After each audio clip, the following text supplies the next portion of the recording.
Everyone, and welcome to the first IT at Cork Evolve event. My name is Juliet Crowley and I'm the CEO with IT at Cork.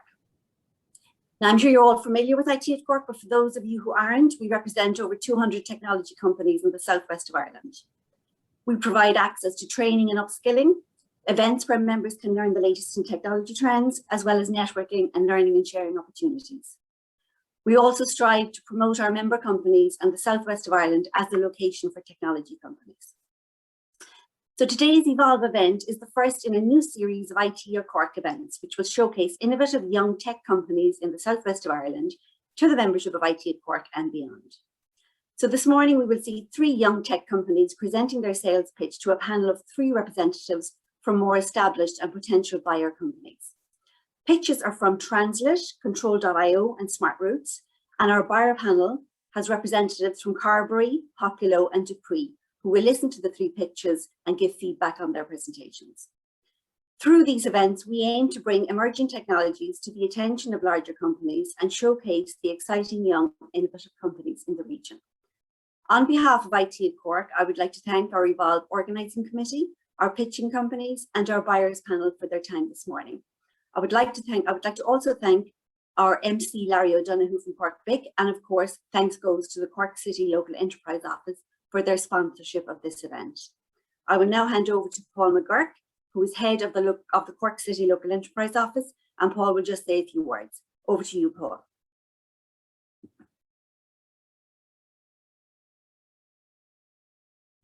Sorry, Paul, you're on mute. Sorry, Paul. Sorry. We've heard that a lot. Apologies. Thank you, Juliet. We're delighted to collaborate with yourselves on this event, and thank you to yourself, Viv, Larry and Donna for organising from our end, and to my colleague Aidan from our end. Thank you to our 3 tech companies. We've worked with these for several years, and we've seen them grow. It's fair to say that they're at the cutting edge of their respective sectors, and they have an impressive list of clients. Just like any SME, there's always room for more. And we obviously have a large sector in the southwest of large companies and multinationals with a lot of buying power. And I suppose this morning is about maybe helping some of that connectivity between the young tech companies and the larger companies. And to start with that really is around awareness from the larger companies of the type of tech companies that are out there in this sector, and also awareness from the SME sector around how to navigate the buying process within the larger companies. So appreciate the time of the 3 buyers as well, and for everyone who's joining us today, and look forward to an informative morning. Thank you. Thanks very much, Paul, for that, and good morning, everybody. My name is Larry O'Donoghue. I work with an organisation called Cork Business Innovation Centre, and I was delighted to be asked to moderate the first ever IT at Cork Evolve event this morning. I think this is going to be a really fascinating session, because it's not every day that you get a chance to see real life sales pitches and hear feedback from an expert buyer panel on those sales pitches. So I think that's going to be really interesting and fascinating to see. So just in terms of the format, how we're going to work it is we will have a 7-minute sales pitch initially, and then we'll go to our expert panel for a Q&A and feedback session. And as the audience, you're more than welcome to engage, and we hope that you do engage with the companies and ask any questions, and just use the Q&A function at the bottom of the screen in order to do that. Time permitting, I'll bring any of those questions in and ask them during the live discussion, but failing that, the companies are going to stay on the panel and answer any of those questions directly to you. So one of the goals today, as been highlighted already, is to showcase local innovation and to create those connections between the buyers and the sellers where that opportunity for a connection exists. So in order to help with that, we're going to run a poll at the end of the pitches today and ask the audience if they want to be connected with any of the companies or all of the companies that pitch here today. Okay, so I'd like to introduce and welcome our expert buyer panel this morning. Amber Harrison-Crudge is the sales manager in the engineering excellence team in Dupree Synthesis. Fergal McKenna is the VP of sales for EMEA and Populo. And Anthony O'Callaghan is the CIO of Carberry. Group and Chairman of IT at Cork also. Good morning, panel. And before we see our first sales pitch, we might just hand over to each of you to briefly introduce yourselves and the companies ahead of the first pitch. So maybe Amber, you might start off there, please. That's great, thank you, and good morning, everybody. I work with Dupuis Synthes. We are part of the Johnson & Johnson family, and we specialise in comprehensive portfolio of orthopaedics. So it's your joint reconstruction, trauma, spine, sports medicine, etc. For those of you who aren't familiar with us in Cork, we have a large footprint with our manufacturing facility, global supply chain, and innovation centre based on site. And my role within Dupuis, I'm the strategy manager for our global engineering, science and technology function. So responsible for facilitating the definition and supporting the execution of our global strategy. Excellent stuff, Amber. Thanks very much. And Fergal? Good morning, everybody. I'm Fergal McKenna, and I'm Vice President of Sales for Populo in our rest of world region, so everything outside of the States. Populo is an enterprise employee communications platform. It's a SaaS platform. It's used by about 1,000 companies worldwide and supports messages to about 25 million employees around the world. Yeah, and I'm in charge of all sales for Populo outside of the US. Great stuff, Fergal, and thanks for helping out today. And Anthony, good morning. Good morning, Larry, and morning, everybody. So as Larry said, I'm the current Chief Information Officer for the Carberry Group. So for those of you that don't know Carberry, we're a global dairy and flavours business headquartered in West Cork, but we have operations all over the world. In parallel to that, as Larry said, also I'm the current chairman of IT at Cork, right? So I wanted to thank everyone for putting this event together and for the pitching companies as well to spend their time to put together a comprehensive pitch, which we'll all see a little bit later, and to you, the attendees, as well, for taking your time to participate in the event as well. So really looking forward to it. Thanks, everyone. Great stuff, Anthony. Thanks very much. Okay, so look, we'll crack on with the pitches. So first up, we have Alex from Translate. Good morning, Alex. Good morning, everyone, and thank you for the IT at Cork and Cork City Local Enterprise Office for this opportunity. You're welcome, Alex. So, if you want to share your screen and start your pitch in your own time. Yeah. Well, good morning, everyone. My name is Alex Chernenko. I'm the director and founder of Translate. Translate is a complete language solutions provider. We help clients to communicate their message, remove the language barriers, and promote understanding. So we provide professional language services, including interpreting, translation, and localization. When it comes to translation and localization services, we would start with typical documents, reports, legal documents, websites, and text. We also translate graphic materials and marketing, including brochures. We translate websites, mobile apps, and games. When it comes to interpreting and voice services, we provide both on-site and remote interpreters. Nowadays, remote would be the majority of interpretation requirements as everything moved online. We also support phone and video interpretation services. And for those who require audio or video file transcribed into text, we also do transcription services and subtitling. And we also work with videos that require narration service in different languages. And we provide professional equipment for conferences require interpreting services. Now, talking about the company traction, I refer to Translate as 11-year-old company and a 2-year-old startup. So for 11 years, we've been providing the services. And for the last 2 years, we went into SaaS space, which I'm going to talk in a moment. We have 2 office locations, one based in Cork and one in Limerick. Recently, we have expanded into UK to support our clients there after the Brexit. And we are opening up a new office in Moscow next month. We have 2 government tenders in Ireland, one for translation, one for interpreting services that are currently active. And we have done 2 acquisitions. We bought a Dublin-based agency back in 2018 and a Cork-based language service provider in 2019. To give you more statistics, we've translated over 20 million words to date. We've provided more than 15,000 hours of interpreting services in more than 120 languages. And our team of translators and interpreters is more than 3,000 as of today. So why customers choose Translate? The main thing would be the speed. We're really fast. In today's fast-moving world, providing same-day translation or next-day translation is a must. So we can deliver projects on a very short turnaround time. We provide confidentiality and security, including GDPR compliance. All the data on our clients is stored on encrypted servers, giving peace of mind. I'm very proud to say that for the past years, we've consistently received 95% customer satisfaction score. After each project, we sent a rating, and the clients are very happy to be using Translate, which again, I'm very proud of. We use latest technology, translation memory system, AI cut tools, and we also have our own software. Translate is ISO certified with 9001 quality management and translation management. And for the past 3 years, we have received Business All-Star accreditation in Ireland. And recently, we've also added CPD accreditation. So Translate has internal training division, upskilling our own interpreters, making sure clients will get the best quality. And all the training that we now provide also have CPD accreditation.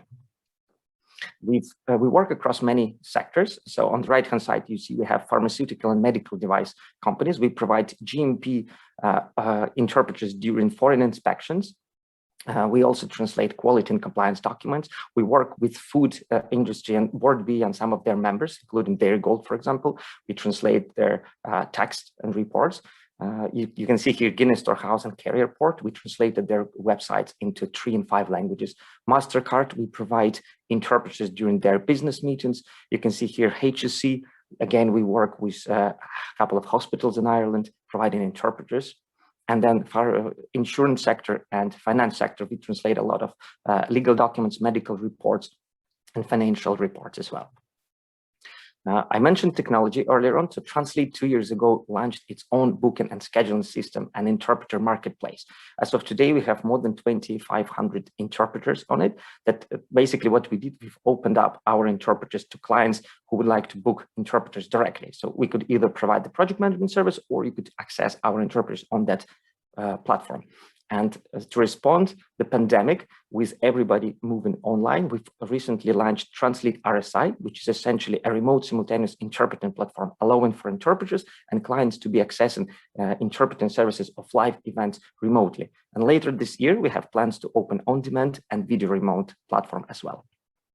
So to tell you a little bit more about Translate RSI, which is a cloud-based solution for remote simultaneous interpreting, I'm going to run through quickly the benefits. It's giving time and cost saving for organizers. There is no need for expensive equipment, so it's really fast to set it up. It works with all popular conferencing solutions, whether you have a meeting in Zoom, WebEx, or Google Hangouts. Our platform can sit on top of that. We provide recordings. The audio is encrypted end-to-end. It's safe for customers. It's safe for attendees because everybody is based remote if needed or a hybrid setup. And nowadays, clients can access interpreters globally. Before, when the interpreters used to arrive on site, they've been limited to those who are only available locally.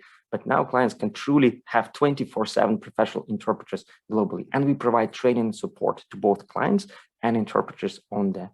We don't have any subscription. So the services that we provide there pay per usage, including interpretation that starts at €40 per hour and translation will start from 8 cents per word.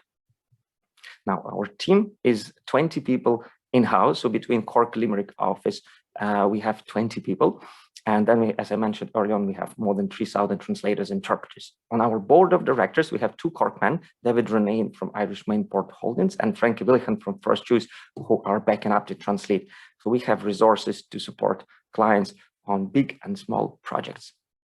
And to finish up with, if you're interested to see the demo of our technology, you can go to rsitranslate.com. For corporate services, please visit translate.ie. And if you would like to access a large global professional pool of interpreters, please go to translate.com. Now, thank you very much for your attention. I look forward to doing business with you and we'll take some questions. Excellent stuff, Alex. Well done on a very good presentation this morning. So we might go to Amber to kick things off on the Q&A and feedback this morning. Thank you, Larry. And Alex, thank you very much. That was very interesting. My first question would be just if you could maybe talk me through an example of the bundle of services that you could offer. So we will be hosting a global med tech conference in April. So obviously there'll be a varied audience, multilingual, multi-platform event. Could you maybe share with me how you could support that event? Absolutely, that would be a typical case. And to be honest, we have run over 500 events as of today already. So that would be providing the actual technology that would allow the interpreting service to be delivered. It includes a web-based interface for the project managers and the client and interpreters on the other side. And then the attendees would download and install a mobile app on their devices to listen in their own language. We also would provide the preparation from the technical point of view, and we would work directly with the client. We work with interpreters to make sure that the interpreters get prepared, they get all the content, and of course we would provide the interpreters. So it includes technology, interpreters, project management, and technical support during the event. That's great, thank you. Excellent, thanks Amber. Might go to Fergal next. Yeah, hi, that was a great presentation. One of my goals is to extend sales beyond the regions that we are in already, predominantly UK, Western Europe. But I struggle to get the sales skills, the senior sales skills, that is, combined with language skills. And I was just wondering, can you help me, do you think? Yes, so there are two aspects here. First of all, when you go outside of, let's say, English-speaking world, and you just translate your materials, that's not enough. So there will be also an element of market research and transcreation. So we worked with the likes of Guinness Storehouse, where we didn't just translate what they've given us, we've also researched what the people are searching in those countries. So we also going to help them from the market research point of view. Now we worked with a couple of clients where we provided kind of part-time customer support in the other language. It's not something that we would typically, because we are not, we're not a customer service call center in a way. But what we could do is help with interpreters during the business meetings. For example, when you go out and pitch to your new clients, you would bring in, let's say, an interpreter on a more regular basis. Rather than just a one-off thing. So there's a number of solutions. As I mentioned before, we build custom tailored solutions. We would listen to your requirements and work something that would fit exactly what you need. Okay, thanks, Alex. I'm pretty sure we could help. Great, sounds good. Good stuff, Fergal. Thanks very much. And Anthony? Yeah, thanks, Larry. Alex, thanks for the overview. That was a fantastic overview of the product. I actually have a couple of questions, right? But I just wanted to just briefly ask initially, working with companies like Carberry, where we'd have a lot of enterprise platforms, right, from Microsoft, etc., right? How would Translate potentially provide solutions into this enterprise landscape that we have, where we would have, let's say, people all around the world working within these various enterprise platforms? You mentioned earlier that Translate can sit on top of Zoom, etc. How does that work specifically? Well, so from kind of voice services, it's very straightforward. Our platform works independently. It doesn't integrate directly to any platform, so it allows to be basically independent of the platform in a way. If you're talking about translation services, that's a more complex area, and usually the likes of Microsoft, they would have a different localization model built in. Now we would normally. We have our own CAT system that we could have client access to, but normally we would be given an account of a client where we would log in, get the initial content, and they would upload the platform. So with the bigger enterprise clients, they would usually bring us as one of the users to their platform. That would be a typical setup. Just because there is so much complexity, we wouldn't be in a position to set up the full enterprise level localization platform. Okay, thank you. Okay, great stuff. Alex, just a question there from Q&A. So is the service relevant to small companies also? Absolutely. So we would start with a Zoom meeting like this for 20 people, 30 people who would need interpretation service, and it's a short event for an hour or two. We would be in a position, and in terms of pricing, we have a fixed price, and it would also fit the budget of a small business. We don't discriminate. Okay, perfect. Thanks. And so we have a little bit more time, maybe for one or two more questions from the panel. So Amber, if you wanted to go again. Sure. Alex, just based on your view, it feels like you leverage your interpreters via a contracting model. Can you share with me how you ensure the quality and accuracy of the translation? Obviously, in a regulated environment such as this, the accuracy is absolutely critical. That's a very good question. As mentioned before, we have two ISO certifications, means we are audited every year. So we have a very strict process where we need to check the references and the number of years that the translator interpreter worked in certain field, their degree, their qualifications, their certifications. So we'd have to go through the onboarding and recruitment process. And after that, we have our own internal training and qualification system. And as I mentioned before, we've just recently received CPD accreditation for providing interpreting services. We are also planning to bring that into translation. So not just ISO compliance, but then also additional internal quality onboarding and training process that we make sure that everybody is up to speed and up to the standard that we need them to be. Okay, perfect. And Anthony and Fergal, if you've any final questions. Yeah, I suppose one question for me, Alex. I mean, one of the alternatives is using an AI-based translation service. And I was just wondering how you feel about competing with AI, how you differentiate against AI. I would say we're in different zones, and that the conversation we already had 5 years ago.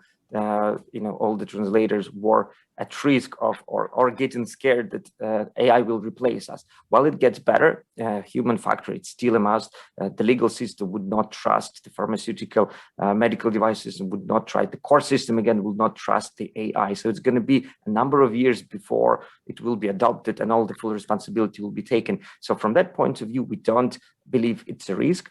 And then when we look into interpreting industry, it's even further away from getting automated because of the voices of all the noises. So translation, we use AI. It actually helps us. It complements our service. So we use AI to deliver better quality to the client and also deliver cost saving. When we use a combination of machine translation with that reduces the price per word. So it's actually the client is winning at the end of the day. Okay, interesting. Thanks. Larry, I might just jump in with one last question. So Alex, would you mind just briefly explaining how an engagement would work with Translate? I mean, how do you get started? You kind of walked through the pricing model earlier, around 250 for an event. I mean, what is an event, and how would you kind of get started, work with Translate? Well, the event would be when you would hire the platform, and that's specific for simultaneous interpretation services. Now we would also offer consecutive interpreting, which for example would be an environment like that, and the interpreter doesn't sit and does not speak simultaneously with the audience. In that case, first a speaker would speak, then interpreter would come in. In that way, you wouldn't even need a platform. You would just bring in an interpreter like one of the panelists here today. And you could say a word and then interpreter would go after you. In that case, there's no even need to get a platform. So we provide both consecutive, simultaneous, and engagement would be client come to us. We provide the quotation services.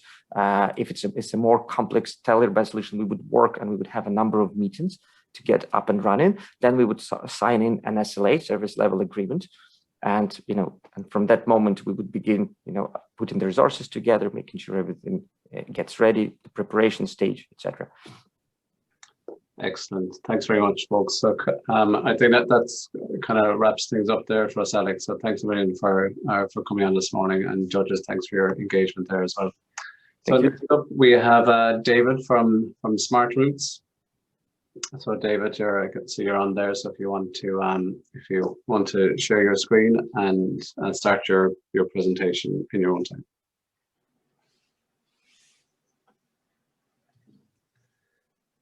Thank you, Larry, and thank you to IT at Cork for organising the event. My name is David Walsh. As Larry was saying, I'm CEO of Smart Roots, and I'm delighted to have the opportunity here to present my company here today to everyone. So thank you for taking the time. So Smart Roots, what is Smart Roots and what does it do? So Smart Roots is a last mile logistics platform. It helps businesses to save time and money by providing them with the ability to run an efficient delivery fleet in-house. It provides the ability to plan, optimize, and manage their delivery routes, and provides full oversight of their entire delivery operations.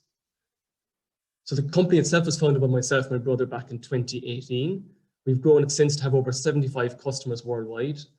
And although 2020 was a tough year all around, I guess, for everyone, fortunately for Smart Roots, it was quite a successful year as we managed to grow our annual recurring revenue fivefold over the 12 months. So Smart Routes is trusted by a wide range of industries. So it's a remarkable range really in terms of all these different companies that have the same problem. So industries such as the agri and dairy industry, the courier and logistics, the pharma and healthcare, I suppose to name a few. Our customers vary in size. So we have very small companies, maybe a one man in a van type operation, right up to large enterprises. To give you an example, like the Irish Times there, we do all their home delivery network, and we would optimize over 90,000 delivery locations every week for them. So even though all these companies are very different businesses, all right, they all share the common issues around last mile logistics and which ones Smarts tries to solve. So what are these issues? So to begin with, I suppose the main one, which was kind of surprising for us, is a lot of businesses spend too much time planning routes in the office. They have admin staff based in the office planning routes. Companies are wasting too much time on fuel and drivers' wages by drivers not following optimized routes, or even worse, not being able to accurately and quickly find delivery locations. They have a lack of control over the delivery operations, so they're not able to react in real time to changes that might happen, either to their production line or to orders coming in, or to issues out on the road. Data quality can be an issue, particularly when it comes to kind of addresses in Ireland. So kind of having a system where you can pull in all your order information, geocode it correctly, send all information to your driver in a secure way can be a real time saver. And last but not least, carbon emissions is a huge hot topic at the moment. So having some way of kind of eliminating paper and reducing fuel consumption is a big issue we see. So just to give you a quick overview of the Smart Routes platform itself and how it looks and how it operates. So the platform is made up of two key components. So we have a desktop application where route planners can create routes and management can get real-time visibility of their entire operations. And then we have a mobile app then for drivers to complete their assigned routes. So the desktop planner itself is a very visual and intuitive interface. So planners can input a whole range of parameters, such as driver shift times, start and end location of vehicles, capacity constraints that may exist, or maybe kind of preferred time windows that customers may have. And the system then takes all those parameters and marks out the optimal route based on the available information. So then the complete plan comes up on the screen, and we've kind of additional modules then to give you very fine-grained and control over the routes that are generated. So one example would be kind of our territory management module, where you can draw zones and have those geographic areas allocated to specific drivers. Let's say if a driver is very familiar with an area, you want to keep all orders in that area to that specific driver. So once the planner itself is happy with the plan, they can send it out to the drivers, make it available to drivers, and send out any customer notifications as required to keep their customers informed of progress. We also have dashboards available to management. So this gives you gives them a 360 view of the entire process. So they can see where the vehicles are at any particular time, are they ahead of schedule, behind schedule, and allows them to make immediate action if they need to. We also obviously capture a lot of data, I suppose, throughout the process, and we can provide key insights back to the business around things such as kind of fleet utilization, delivery on time metrics, or even the driver performance. The drivers themselves log into a mobile app and can see the route, see all their stops, can mark them off as they complete them. They can get sat-nav directions to each location, and then they can also re-optimize and kind of edit the routes on the fly if there's changes that may happen, if there's unscheduled stops or delays and they need to change their schedule.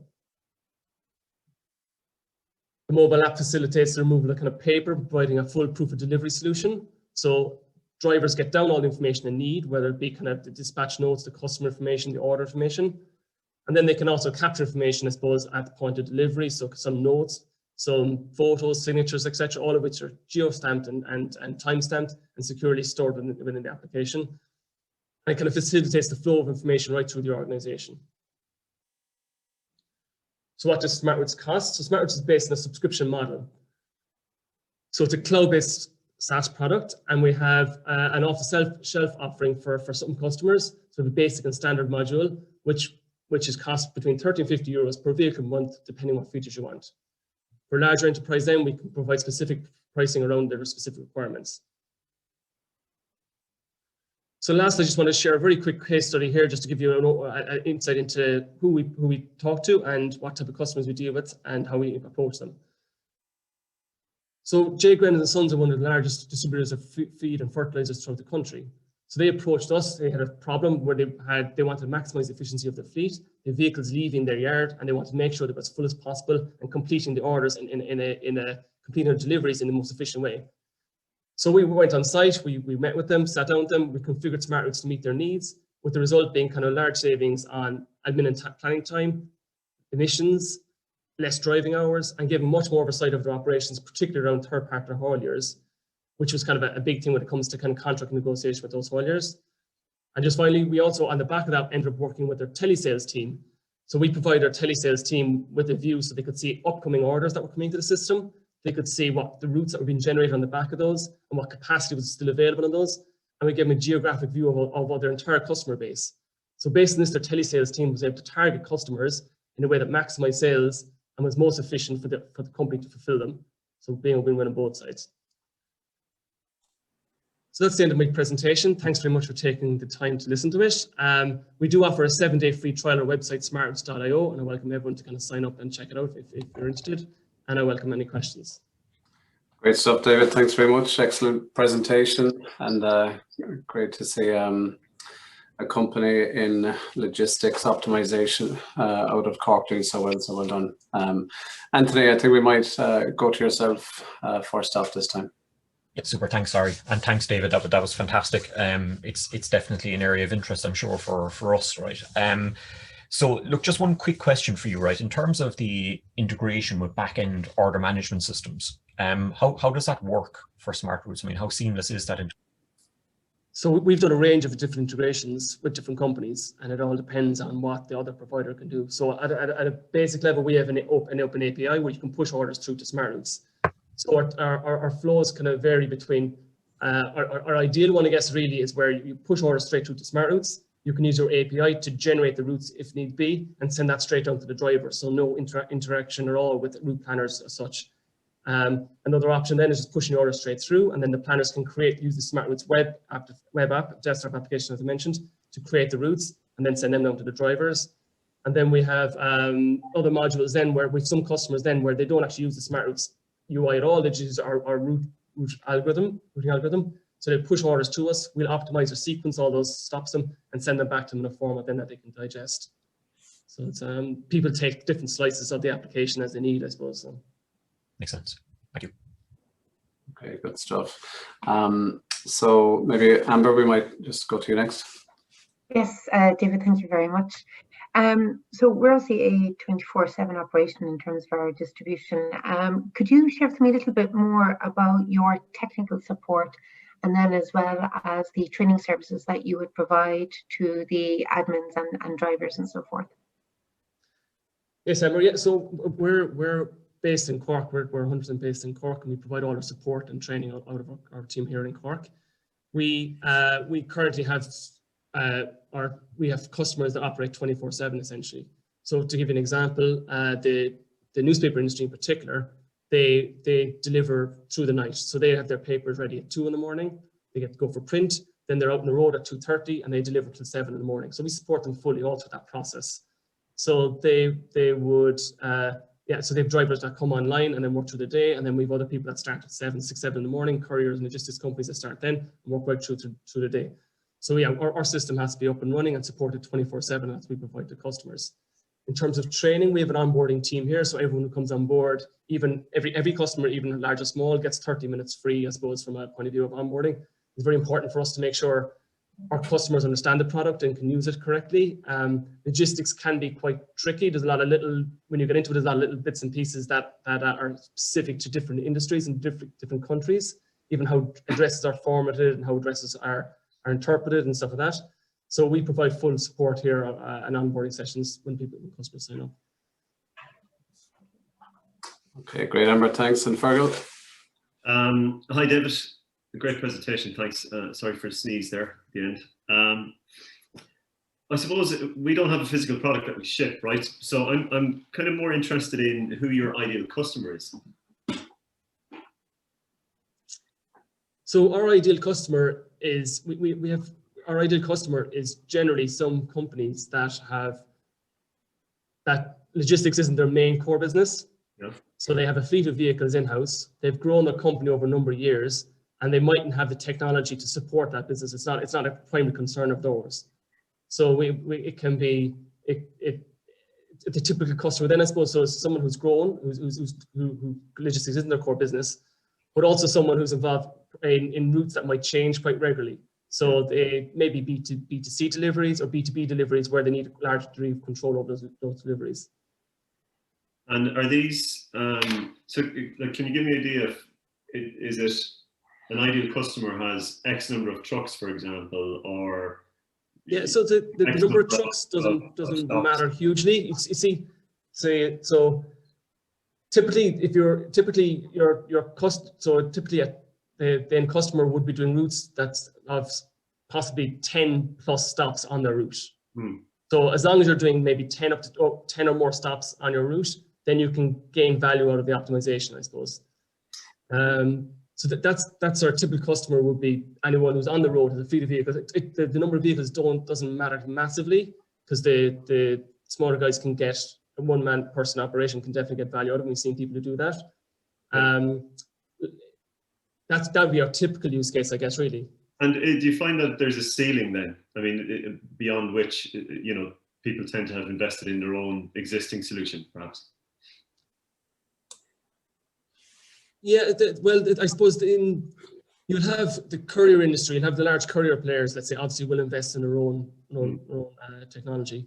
I guess it does surprise us even today, like, that we'll have, some people will try and build in-house. It's quite difficult to build something that's in-house.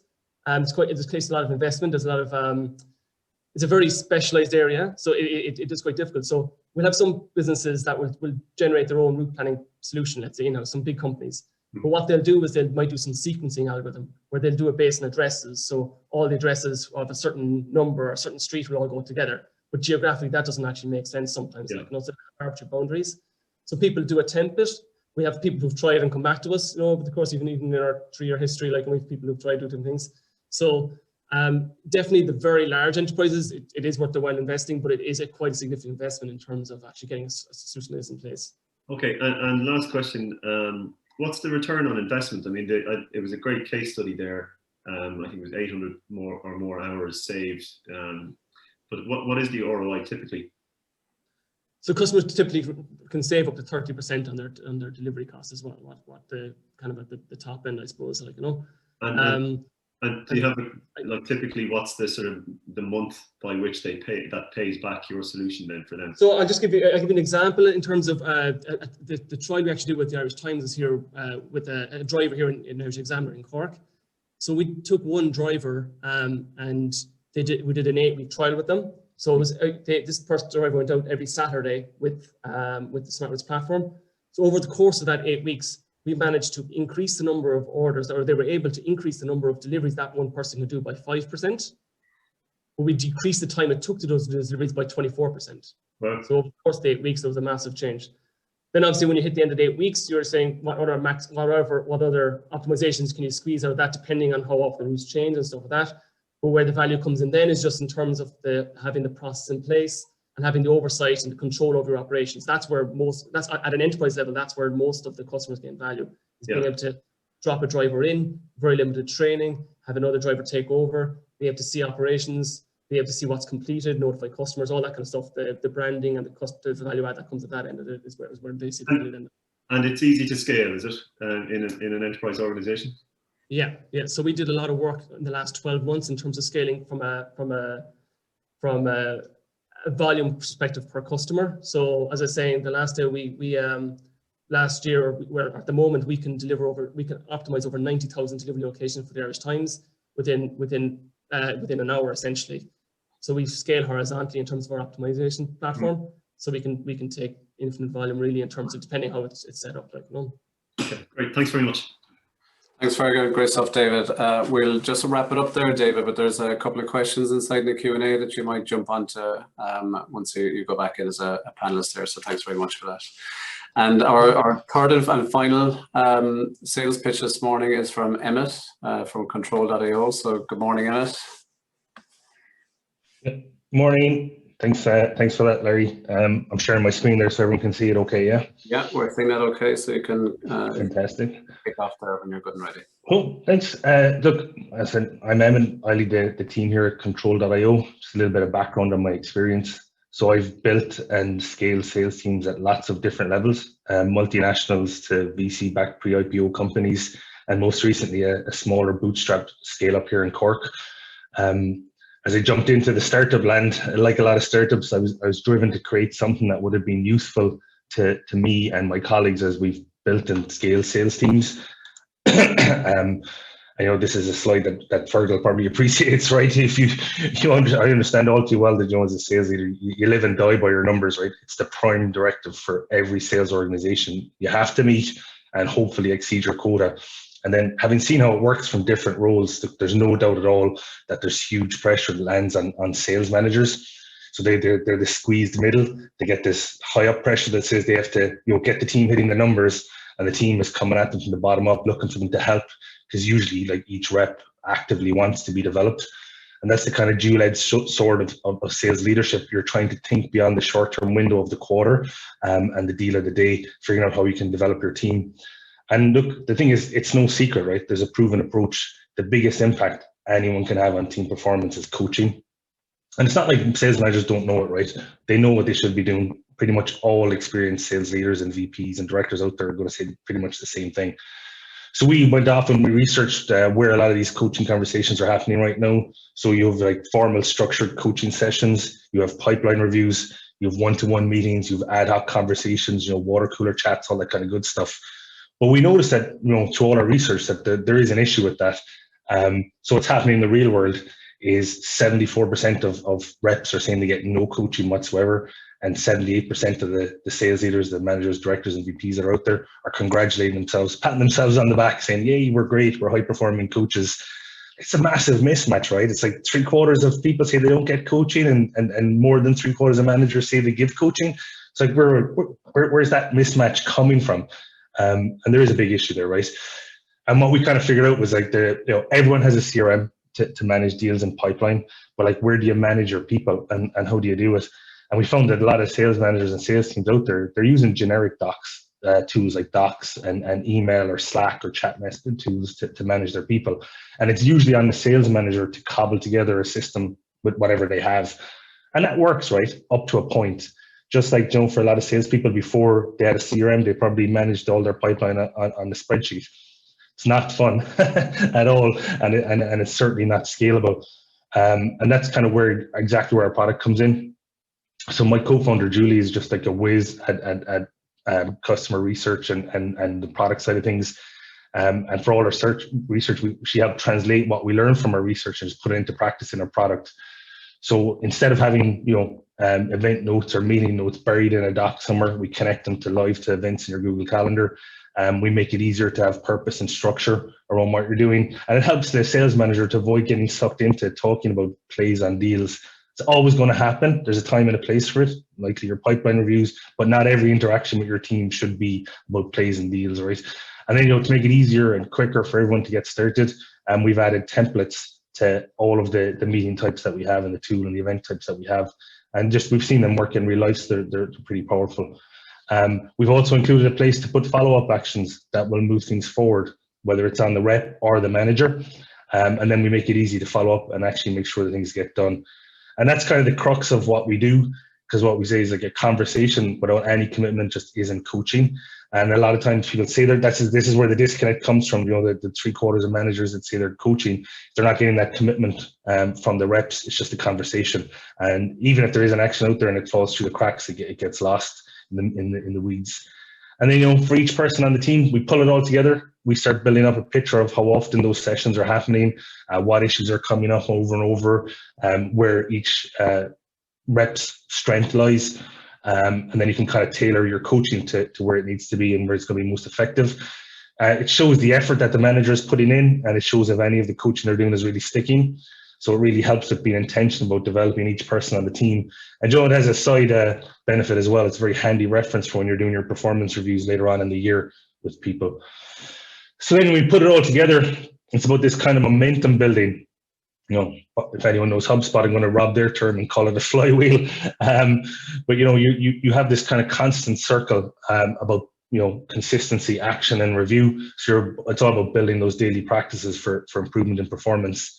And look, we're honest about things too, right? There's no magic big bang hack that you can use as a shortcut to doing the work, but our product just makes it easy to stay on top of the workload that you have and make sure you're focused on the right things at the right time to get the right outcome. So like when I talk about all that, I make it sound really, really simple. And you know what they say about simple, right? Simple doesn't always mean easy. And I think a lot of people will, panelists and pitchers and attendees on this call, we've all been seduced by software that makes it sound like it'll solve all your problems. But in reality, you need to do a lot of work to get it to work. And like we're acutely aware of that as we develop our product. So we've done everything we possibly can to make it easy to get a sales manager signed up, calendar synced, ready to go with the note templates, ready to take some actions and help develop their team. So a sales manager uses it for their team. They can jump in when they're ready, and it's just a sales manager that logs in, so it doesn't need a big fancy rollout or anything like that. And outside of what we've already created, we have big plans to do more. So like our ask is fairly simple today. We'd love to hear from sales managers. We always want to learn more about the challenges sales managers have in coaching and managing their teams. And whether it's through talking to more sales managers, because yeah, we've talked to tons and tons and tons, whether it's getting feedback on a demo session or even having sales managers trial our products, we're open to lots of different ways to learn. I said our goal is simply to help sales managers connect what they're doing daily to their longer term goals of coaching and getting better performance out of their team. And that's kind of really all I have.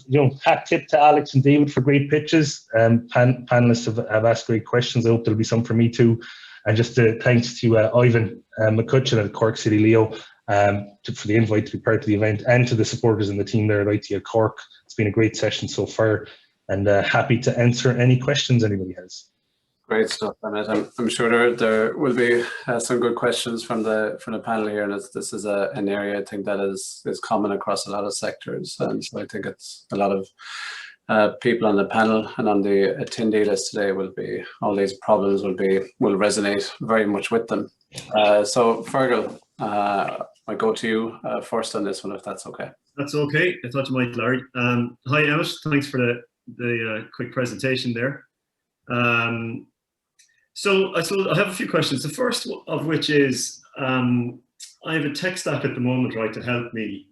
So that includes Salesforce, Groove for outbound activities, say, and then also Chorus, which is, I don't know if you come across that. Yeah, call recording. Exactly, yeah, and coaching. So does your product integrate with those? Or any? It doesn't integrate, it stands alone. So we have a sync obviously with Google Calendar to track the events that you're having. Chorus comes up a lot, obviously Gong comes up a lot. There's lots of tools out there like that, like fantastic tools. I love both of them actually. But what I find is you still have to have a session with a rep, right? So you still have to do the call recording. You still have to know what you're going to do with that session. You still have to know what actions you're going to have as an outcome of that. So a lot of people ask the question when we deal with them. So we UK and Ireland customers, usually North America. One of our customers in North America had a division in Singapore we were dealing with as well. And they asked the same question. It's like, would I not just put actions in my CRM? And we always say that too, is that Salesforce and HubSpot and Pipedrive is one of my favorite CRMs. Actions there are deal related, very much like when you're using these other tools. You have to figure out where you're storing those actions, and a lot of people are actually, they're writing it down on pieces of paper. And yourself, when you do that, turn the page in your notebook, and it's almost forgotten about. So having that kind of reminder of the action coming up is really important. Yeah, I agree. I think that's a good idea. You used the word commit there during the presentation. I think to help, it's one thing to talk about what let's say a salesperson is going to do next, but it's another thing for them to actually commit to it and see it through, right? Yeah. Does it also help, so I'm a manager of managers, right? Does it help me as a manager of managers ensure that those managers are committing? Does it allow me to inspect how they're using the platform and whether they're using it effectively? Yeah, absolutely. And that's one of the things that we looked at as we kind of scaled up and looked to larger companies and customers. And it's about having consistency in your approach. So we deliberately wanted to make sure that, you know, people are flexible enough to do the things they do. It's just like when you're doing sales training, right? You have your brand message and your sales message, but you really want your reps to kind of put things in their own words. Same thing for the managers. So we give some guidance and advice with our note templates, and then we have an inbuilt LMS. So if you're running a pipeline review, you can click into an LMS and say, you know, there's a template around how you should run the pipeline review, and then there's some coaching around how it should be done through the LMS. And we have, like, you know, 9 different courses there, 70 different lessons, 78 different lesson plans in that LMS as part of the tool as well. And it helps just kind of enforce a level of compliance and integrity. So you can go off and go, okay, I want to see what people are doing with their time. So I don't know what you currently use. I know when I was running sales teams, and someone will go, so what are you spending your time on? And you know, you pulled everything out of your all of your pipeline and all your deals in CRM. It's great. You usually pull it into a spreadsheet, right?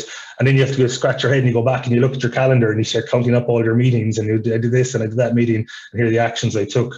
So I think it's one of the big challenges there. So as a sales leader, you can go to your managers and say, hey, I want to make sure that there's a consistency there around the one-to-ones I'm having, getting the most out of the interactions I'm having with my team. And, you know, even for well, one of our customers, and it was a thing we didn't even think of at the time. They went, you know, I realized I only kind of 3 scheduled meetings in my calendar, but I feel like I've been flat out talking to people all day. I couldn't figure out, like, I had nothing to show my CEO at the end of the day. But because they were actually using the tool, and we can schedule up what we call a quick event, and you schedule a quick event, add your notes and add your actions right there and then. So, and they tie back to the calendar, so they could actually point to the calendar and then go, I went point, quick event. And also that they recognize that they were doing a lot of, you know, how to do a thing in the CRM sessions. So they went back to the rep and go, look, we've done this 3 or 4 times, and here's the plan of record that says we've done it, and here are the actions you're supposed to take. And so why is this question coming up again? We need to figure out something else, you know. And final question for the moment, Emmett. Does it help me in terms of predicting future performance of salespeople? Yeah, like that's something that we're working towards. I would say right now, I think the way I would see it is, you know, as a predictor of future performance, if I was to look at it and go, hey, my top performing reps, I have X amount of meetings with them every week. I do a pipeline review, I do a one-to-one. They ask me these types of questions. Like, we have a skills matrix in the rep profile that there's sliders on that you can rank people on, and then you can take status, quick observations, status notes around what they're doing, and go, okay, well, this is what the high performing reps are doing. This is where I want to get my, you know, middle performers to. And if I do these types of coaching sessions, I'll eventually get them there. So I would say it's probably a workaround right now, but it should give you an indication of where the good people are going and the level of engagement you're getting to. Okay, thank you. Thanks, guys. Amber? Yes, thanks, Evan. Really interesting. You mentioned there just a moment ago about how you future plans for the tools. So can you share some of your future roadmap with us so we can understand the long-term view? Yeah, so like there's lots of different things that we're currently looking at. We have a massive whiteboard of all the things that we're looking at. So some of the stuff, obviously, we want to look at integrations. We do want to eventually build out an API to have an integration there, but we obviously look at integrations with Slack channels, other tools like that. We're very keen to build out a analytics dashboard, because we feel like that's one of the things that the sales managers are asking us a lot for, so that when they, you know, it's one thing to have a daily meeting with your sales team or a weekly meeting with your sales team, and then it's another thing when you're doing a quarterly offsite and go, what's going on with my team? So every sales leader out there is going to present on the numbers, but then we also want to be able to say, okay, you know, X amount of development sessions have happened, X amount of coaching sessions have happened. Here's where we're going with each member on the team. One of the interesting things about, you know, it was a question from one of the other candidates in terms of return on investment, was around employee churn. So we see that we're in sales teams, there's a lot of staff churn if people don't feel they're being developed, especially we're a B2B software space. There's a lot of young kids in the software space, and if they're not getting that level of coaching and mentoring, they will churn out and move to another company. So we're trying to see how we can factor that in and reflect it in different ways, and maybe put some like kind of risk categories on people that haven't been through sessions. So if a sales manager is there and they're saying, okay, I spent 99% of my time with, you know, Rep Emmett and none with Rep Amber, then they have to get a notification to remind them to balance out their time. So that's coming down the pipe as well. Like, so a couple of interesting things coming for sure. Very good, Emmett. Thanks for that. And Anthony? Thanks, Larry, and Emma, thanks very much for the overview. I might follow on from Amber's question. It's somewhat related. So is there a reason why, you know, it sounds like the future plans are kind of very much focused just on sales, right? And the reason why I ask is that, you know, performance or coaching management, right, is a problem in all functions. I mean, if you look at some of the leading kind of HR platforms out there at the moment, you get a reminder to have a check-in with your employee once a year from a performance perspective, but we're all meeting with our teams one-on-one every week, right? Is there plans to extend it beyond sales, or is that purely kind of follow the money initially, right? In terms of Yeah, I think, Joe, obviously my background, sales leader, also, you know, we looked at all these other tools that are out there, and yeah, there's a lot of like, so there's high level HR tools that are mandated by the HR corporate teams, you know, OKR stuff, tracking goals, all that kind of good stuff.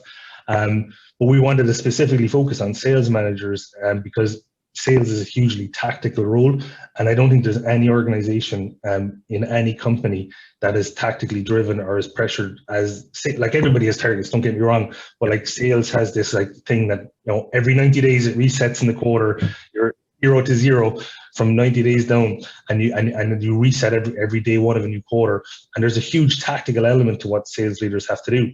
And as I said, you talked about the squeezed middle of the sales managers. So like, you have your HR software to do your quarterly or your annual reviews, and you get the poke every now and again, do a one-to-one.